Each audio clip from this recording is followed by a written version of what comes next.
দর্শক, এই যে রাজশাহীর বিখ্যাত কুমড়ো বড়ি দেখুন।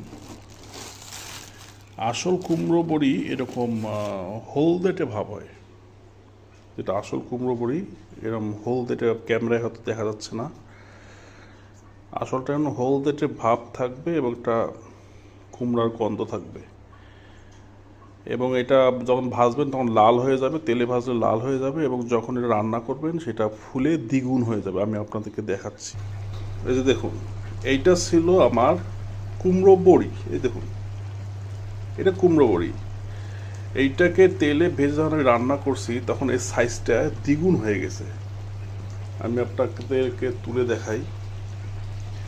এই যে আসল কুমড়ো বড়ি এরকমই হবে। এই যে দেখুন, আপনাদেরকে দেখাচ্ছি, এখানে রাখলাম। এই দেখুন, এটা ভাজার আগে কি সাইজ ছিল আর এটা কি হয়েছে, এটা কি আসল কুমড়ো বড়ি রান্না করার সময় এরকম ফুলে দ্বিগুণ হয়ে যাবে। এটা হচ্ছে আসল কুমড়ো বড়ি চেনার বৈশিষ্ট্য।